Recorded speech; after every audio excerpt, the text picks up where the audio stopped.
Hi, Facebook. It's Billy, and it's day 11, and I almost forgot to actually do my live today because it is 9:34.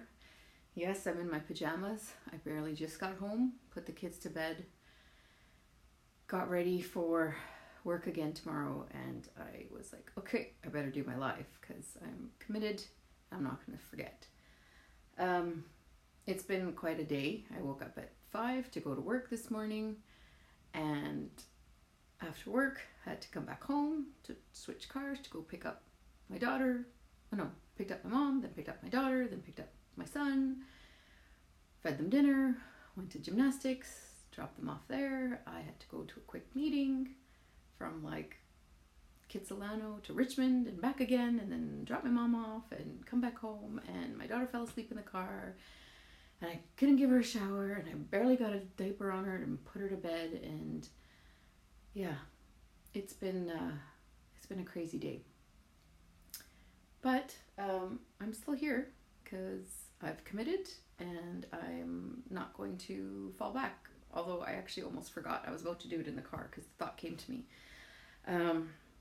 But there was a couple themes that showed up for me today. And one of them, the one that I want to talk about, is how it comes back to judgment. Because a lot of this, again, this whole thing, reason I'm doing this challenge is because of judgment, right?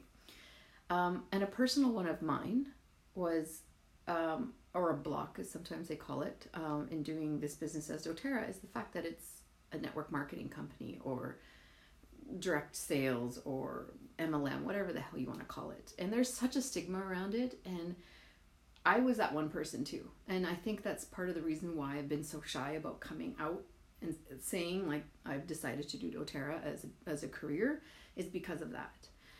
And I watched a video by Elena Brower, some of you may know her, and she was unapologetic about why she chose doTERRA, and it kind of resonated with me. And then the meeting I went to was with Michael Sterling, who is the son of the CEO of doTERRA, who came out here for a special trip to do some training. And he was even saying that, he was even a little bit hesitant to follow in his father's footsteps and do the family business and all that because of, what it's all about. I mean, he didn't even believe in oils, and he called them snake oils until they actually worked. But yeah, so I was like, again, always trying to bring it back in, like, why am I so embarrassed by the fact that I'm doing this as a business? And again, it comes back to judgment of others. Simple. I'm scared, and that people are going to make fun of me, or people are going to say, oh my God, look what Billy's doing. She's a cop. Now, why is she doing essential oils of all things? It's for hippies. And that was totally my opinion of it last year. But when I went to convention last year and I learned about the heart of this company, that's what really sunk in to my heartstrings. Because at the end of the day, hopefully most people want to leave the world a better place than when they found it, especially when you have children, because you want them to have a good world. And I really fell in love with what the mission of the company was. And some of you know that I went to Nepal in end of April, beginning of May, to go learn where we source Wintergreen from. And that was one of the oils I wanted to talk about today. This is Deep Blue. This is the actual pain blend, but it's got wintergreen oil in it. This wintergreen is the only one that have childproof locks on it because it smells like wintergreen gum. So it's quite yummy, but this one is not meant to be ingested. So just for safety purposes, they put a childproof lock so that the little ones don't get into it and actually want to eat it because it smells good. And then I looked up wintergreen in my trusty old book here, and it's the oil of surrender. I'm telling you, these oils, they just know. Yeah, because I was like today acting again like, oh, still those same judgments come up. But I was like, you know what? I'm just going to surrender to the fact that yeah, I am doing a direct sales company, and yeah, I am part of an MLM. But when you remove that part of it, that is just a business model. That is just the business model that doTERRA chose to get their products out to the world, because that's the way it could get out the fastest. They easily could have just opened up a brick and mortar store somewhere all over the world, like a Lululemon or whatever, like if that's what they chose. But they chose to do direct sales, and that's all it is a business model. And I know there's companies in the past that have given it a bad name, and that's where the stigma comes from, and people think it's a pyramid scheme. And I'm here to tell you that pyramid schemes are illegal, and this is not a pyramid scheme, because again, I'm a cop and I'm not about to do anything illegal. But this is a product-based company, and it's a people-based company. And this company thinks, hey Neelam, this company they care about the people and changing people and helping people and bettering people, all the way from like where they start from the farmers, because they pay their farmers fairly and on time and directly, and there's no middlemen. And I've witnessed this firsthand because I went to Nepal and I met the farmers.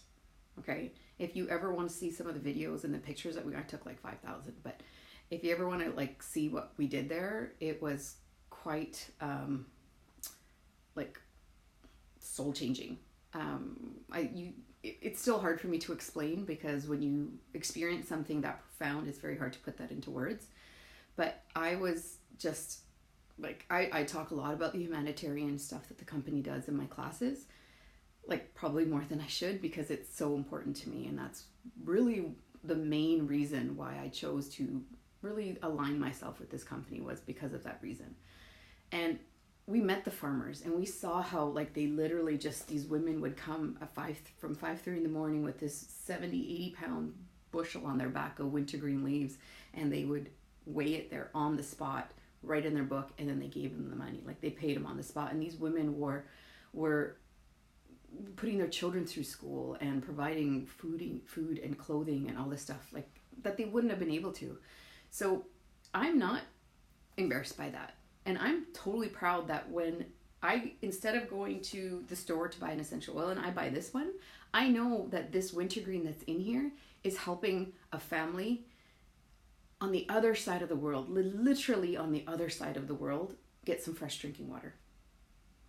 How many products that you have in your house do you know that they are directly helping somebody halfway across the world just get water, right? Jelly, I mean, you're with me, you know, right? You can't even, I don't know many other companies. I'm like, there are a lot of companies that do a lot of like giving back, but the gravity of what this company is doing for their farmers is nothing like I've ever seen. So I tell people, like, you're not only just getting the purest and the most therapeutic, because we only source from where the plants grow indigenously, hence why we go to Nepal for wintergreen, because that's where wintergreen grows naturally. But you're also helping make a global like impact. You're not just putting $1 in someone's pocket that some of these, you know, public companies are. This company is private. They will never go public because then they have no control of it. But yeah, if you ever want to learn a little bit more about the heart of this company, please ask me, because I know I've looked into this a lot, and because it's so important to me, I really am passionate about sharing the story of why doTERRA does what they do. Not only to like help people with their pain and their stress and whatever physical and mental issues that you have, instead of using like going straight to pharmaceuticals, but like they're in the business of helping people, and they, from the farmer, from like the wellness advocate to the person to the end consumer, they're helping people all over the place. Like I don't know how many stories I've heard of women that started this business and, you know, have brought their husbands home and they've retired their families and they can stay home with their families and be there with their kids and pick up and drop offs and do all this stuff. And they're not doing it to make $1. doTERRA actually could make way more money if they use brokers and they went with cheap oils. They could make a lot more money, but they don't, because they already make a lot of money. I think they made like $5 billion and they're projected to be $25 billion by 2024. I mean, that's scary when you think about it. But I just wanted to read a quick thing about Wintergreen because it's the oil of surrender. And surrender, sometimes you just have to surrender to what it is that you're doing and just know in your heart that what you're doing is right. And that's not only in business, that's in overall in life. So Wintergreen is oil of surrender. It can assist strong-willed individuals of letting go of the need to know and the need to be right. So I don't have to be right when someone says, oh, it's an MLM. I don't have to prove to them that it's like MLMs are good. I just have to prove to them that doTERRA is good. And I can wholeheartedly say that. It takes great internal strength to surrender to a higher power. Wintergreen imbues the soul with this strength and teaches how to let go and be free of the negativity and pain one holds on to. The belief that life is painful and must be shouldered alone makes it so. Wintergreen invites individuals to surrender these strong opinions. It reminds individuals that they do not have to do life on their own. There's a constant invitation to surrender one's burdens to a higher power. All that is required is to release and let go. Wintergreen teaches that one can turn their hardships over to that greater power, or to that power greater than themselves, so that they do not have to carry the burden of life alone. Hi, Amber. Yes, I'm talking about Nepal, right? You guys all know this Wintergreen. I mean, I didn't have the Wintergreen bottle, but Wintergreen's in here. But it's just, it holds a special place in my heart, and I don't use Wintergreen as much as I used to in the deep blue. But holy smokes, like it is one powerful little oil for pain. But yeah, so that's kind of what I want to talk about today, is that I'm just surrendering to the judgment of MLMs, because I'm not embarrassed that I'm part of an MLM because I'm a part of doTERRA. Yeah, there's hundreds of MLM companies out there, but I'm so confident in knowing that I don't think there's any other ones like doTERRA. Like the amount of work that they're doing to give back. And as cliche as it sounds, that's why I went into policing, was to give back and help people and make a difference and la da la da la. But you know, I don't find the joy there anymore. But to know that I literally flew halfway across the world and helped dig a pipeline, which is ironic, and a big reservoir of water that was going to service 500 families for 2 generations to get fresh water. Sometimes that just blows my mind that there's still people in the world that don't have fresh water. And when you go and do something like that, if you've never done a humanitarian like service trip, I recommend you do one, because you come back and really realize sometimes like you're an ass because you complain about, oh, like the elevator's been broken for about 2 weeks, and I complain about that. I'm like, oh yeah, well, at least, you know, there is elevator, at least there's stairs, at least I have my legs, at least I can walk up and down the stairs. When you really put into perspective about how good we have it and how lucky we are and how blessed we are to live here, and to be able even to do a job like this and to give back and bless people with these oils. Anyways, I'm going off on a tangent here, but yeah, it is.